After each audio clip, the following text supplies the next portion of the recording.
नमस्कार दोस्तों, मैं हूं डॉक्टर अंकुर गुप्ता, एक जॉइंट रिप्लेसमेंट और आर्थ्रोस्कोपिक सर्जन।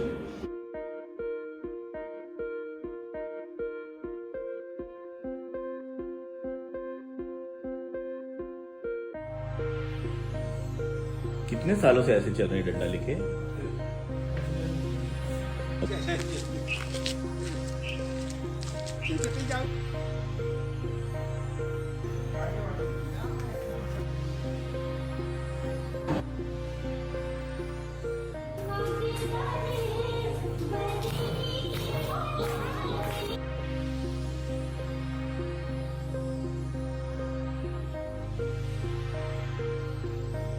हमारा नाम चिंतामणि घोष। हम आ रहे हैं कलकत्ता से, वेस्ट बंगाल से।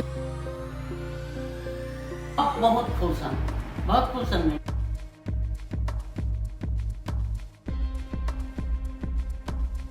नमस्कार दोस्तों, मैं हूं डॉक्टर अंकुर गुप्ता, एक joint replacement and ACL expert.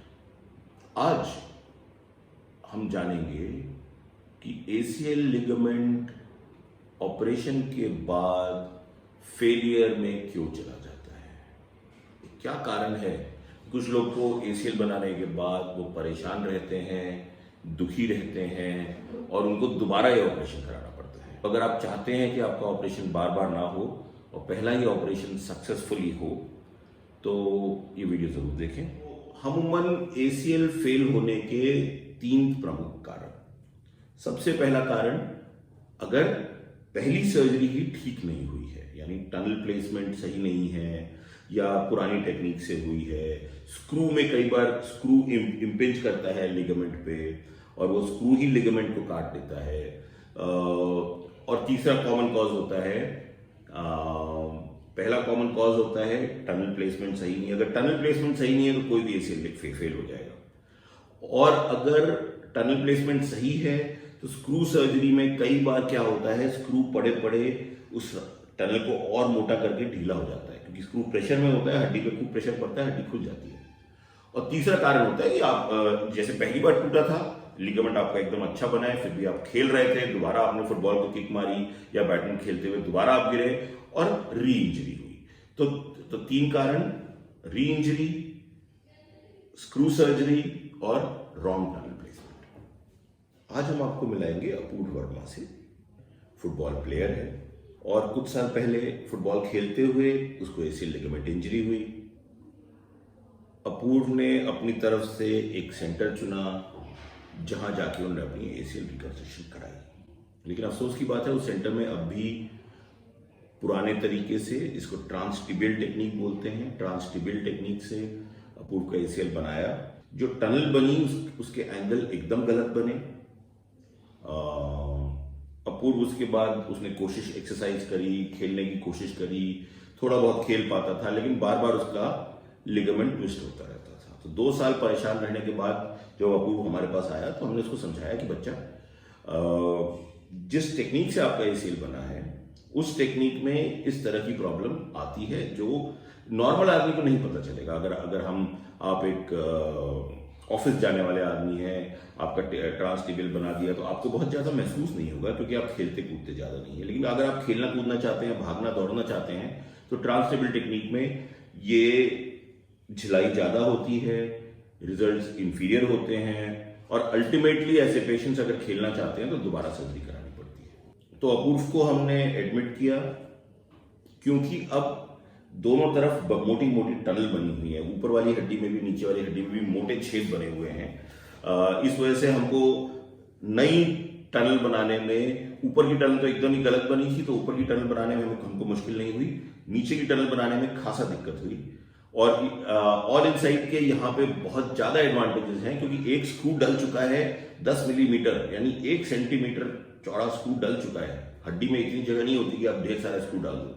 तो या तो अगर हम फिर से पुरानी टेक्निक में जाते तो इस छेद को पहले ग्राफ से भरा जाता, 4 महीने वो आराम करता, उसके बाद उसी होल में उसी ग्राफ वाली जगह पे एक नया होल बना के एक नया एसीएल बनाया जाता।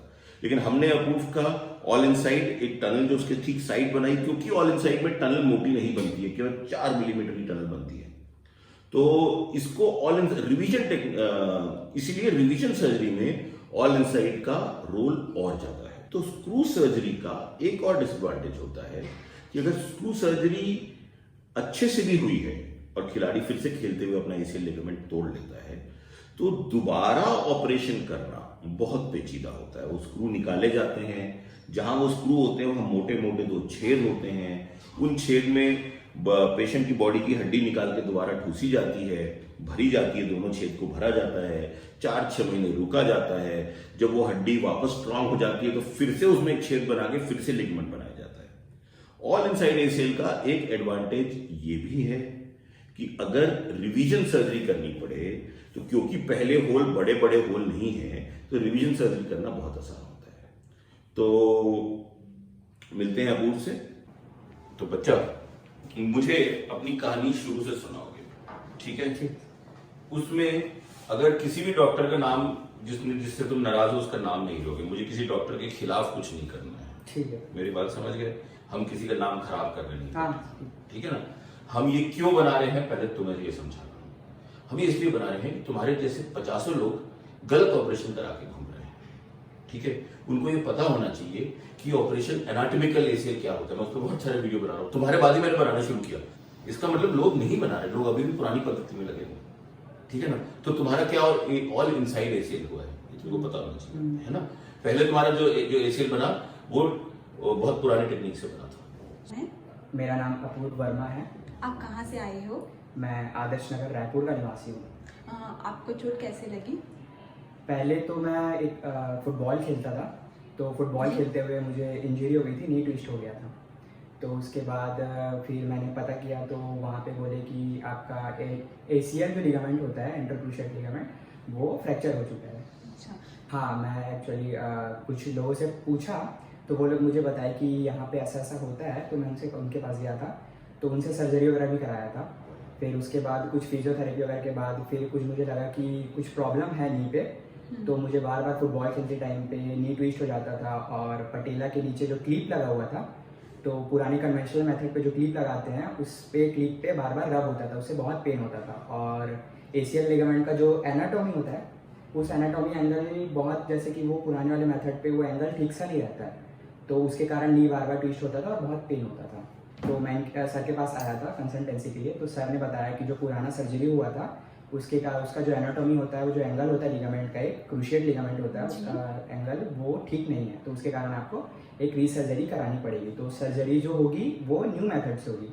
तो न्यू मेथड जो थी वो ऑल इनसाइड एसीएल सर्जरी थी। तो ये मुझे पहली बार पता चला ऑल इनसाइड एसीएल सर्जरी के बारे में, जो कि पहले से बहुत ज़्यादा बेटर होता है। सर्जरी के बाद अब रिकवरी कैसे हो रहा है? अभी तो जैसे कि अभी सर्जरी होने पे 10 दिन होने को है, तो ये रिकवरी पहले जो सर्जरी होता था उससे तो बहुत ही बेटर है। मैं अगले दिन से ही वॉकिंग करना स्टार्ट कर दिया था सपोर्ट के साथ। अभी तो बिना सपोर्ट के मैं स्टैंड ही हो जाता हूँ और मेरे जो क्वाड्स और हैमस्ट्रिंग्स वगैरह भी हैं वो पहले से बेटर स्ट्रॉन्ग है ये वाले ऑल इनसाइड वाले मेथड से। सर, यहाँ आप 2 दिन तक टाइम स्पेंड किए रहे, तो आपको ये हॉस्पिटल, यहाँ के स्टाफ, यहाँ के हमारे जो भी स्टाफ वगैरह हैं, आपको कैसे लगा ये हॉस्पिटल?